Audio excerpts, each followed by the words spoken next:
So I am going to pass on now to my colleague Sylvie, who's going to give a presentation about the report that we've been working on together with the partners, the Commission and consultants. And she's going to give us some of the key messages. So Bea is going to share some slides and I'll hand over to you, Sylvie.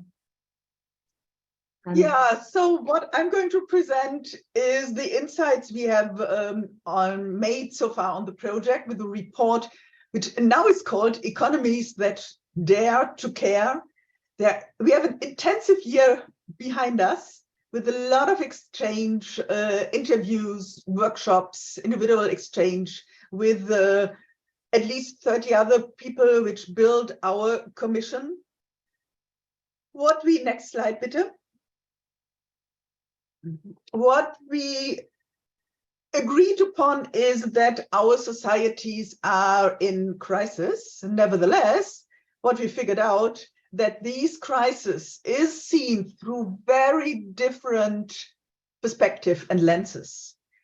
I myself have to say I'm coming from the ecological perspective, working in 1.5 degree lifestyles. So trying to have consumption as sustainable as possible.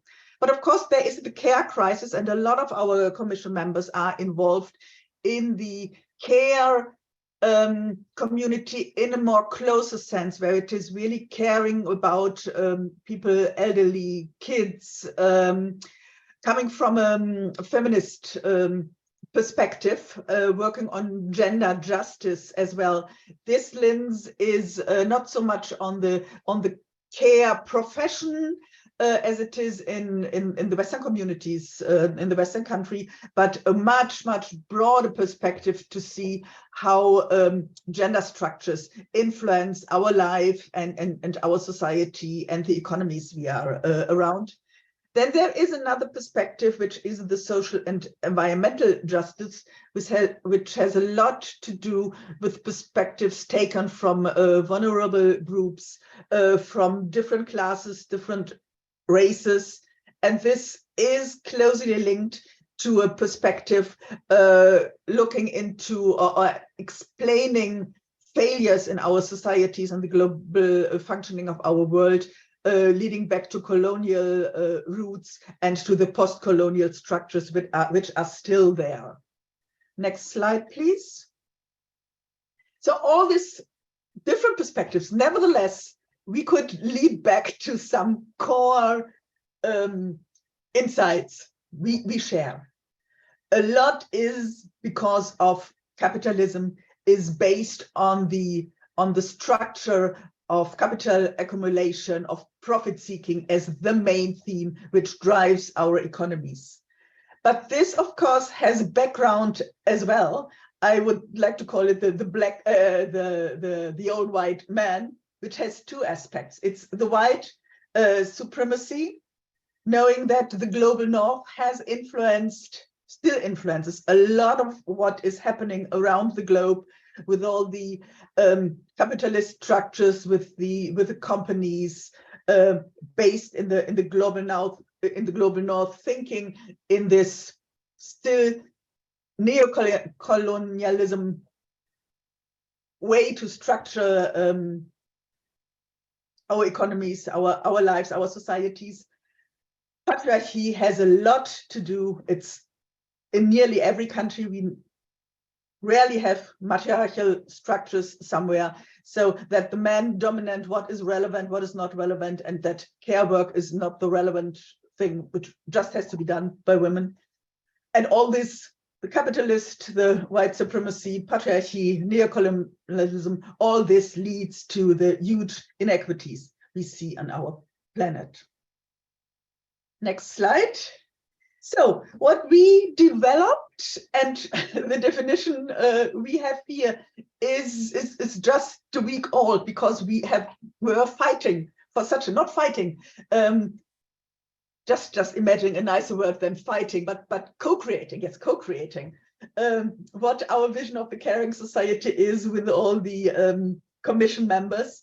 So a caring society promote the care and well-being of all human life, but also of non-human beings, according to need and regardless of race and gender, with a fair access to natural resources in healthy environments and within planetary boundaries. So a caring society is built on equal rights and a fair distribution of power. Do not forget the influence of power in all these plays. A caring society is thus a gender just and equitable society with sustainably low carbon emission and low resource use, because there have to be a fair share for everyone. In a caring society, care activities are supported with time and resources by the family, but also from the societal structures. They are shared fairly, and they are valued and given status. And last but definitely not least, they are celebrated as the basis of well-being. Caring is a positive image because it's good for everyone, for nature, for all our surroundings. Next slide. What we found that there are a number of valuable alternative concepts and worldviews, and I really have to thank all those people who have put energy and input to our report. We have listed still only few, but we came up with at least a handful from the global south and the global north, but we have seen that the environmental care, the social care, the economic care is still not evenly shared in all these concepts. It's not an economic care that could be growth. It's the economic change we need. So we have this worldviews and concepts, but there are also many valuable projects that we identified, which we could not list on this short presentation on these slides, but can be found in the report. Next slide. What we saw is that transformation requires system change. We rely here a lot on a very, very inspiring book based on network collaboration as well by Gabriele Winker in Germany, who is also part of the commission. And following her idea and concept, we recognize that we can start inducing change within the current system, which means, for example, stop privatization of care, which means better wages and support for care workers, all the sufficiency policies which lead to reduced resource consumption, a fair access to energy and resources within limits.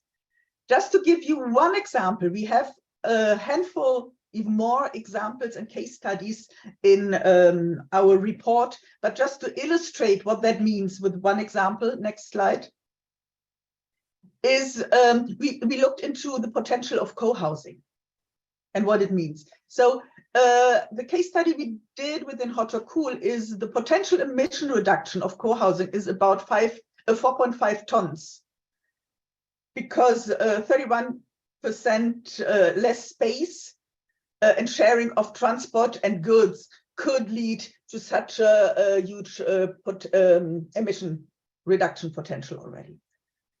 There is positive impact by doing this on care for elderly, avoiding loneliness, better intergenerational exchange. But while this is all done, it does not change the structures of the society. In those projects, women still carry most of the burden. Next slide. So even if we urgently have to start change within the current system as good as possible, we have to think further. There's no way out that we think further. And in the end, we need to formalize clear boundaries for individual over and under consumption. And we have to overcome the exploitation of competitive growth-based capital accumulating capitalist system. And all the care activities, as we did in the beginning, have to be valued and given status and need to be shared in a fair way. So, and this brings us what we expected before already, that care really can be a catalyst and a vision for change. Next slide. So still, we had debates and we are still having debates on various things. So what does it mean, reduce working hours? There is an argument in Germany, it's called Friday for future, so free day for future. It's not only for ecological reasons, but also to take burden from overworked professional caretakers. But will that really lead into the right direction, or does it bring even more burden to unpaid care? Or the question is how to value care. Should it be paid? Should even at the moment unpaid care be compensated in a way through monetary values? Or is it something totally different? Or is debated degrowth from a global north perspective? I would say, of course, we know that degrowth has to take place because we are absolutely over-consuming. That is, so to say, a no-go for the global south, for people who are suffering. So it is not degrowth everywhere, and it's also not degrowth in every branch, because of course the care economy, health system can grow. And the role of the welfare state, does the state has to provide everything for care, for healthcare, for childcare, or does it has to set the structures? This is one question. The other question is the welfare state. Isn't that just a strange point of exploitation from the global south, that the welfare states we have in the global north is just also based on exploitation? So what can be the role of the welfare state? A lot of things have been debated, but need further thinking through, projects, whatever. So, and then, yes, of course, that brings me finally to what is the core of our report, so to say, moving forward together. So we want to have a forum for care and justice and climate. All three aspects have to come together. And the ideas from the workshop with the Commission were quite broad. So beyond the policy analysis, we like to discuss power. We like to do action days.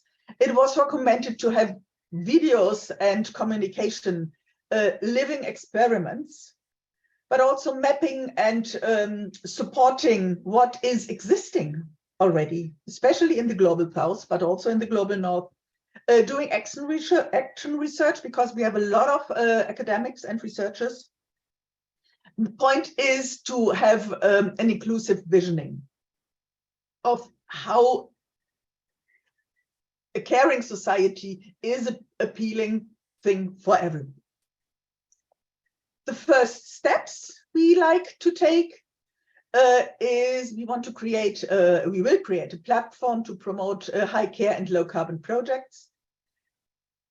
We intend to induce discussions and events to explore the issues in depth and with all the global nuances, which we really have to be aware of. What we do now, convening funders interested in cutting edge issues. We like to create unbranded communication assets, which can be used by the people joining the forum. There is strategic communication research. Susie is going to tell you more about it in a second, but also have the peer learning space to develop ideas and find collaborators. And with this, I'm done and like to hand over to Susie.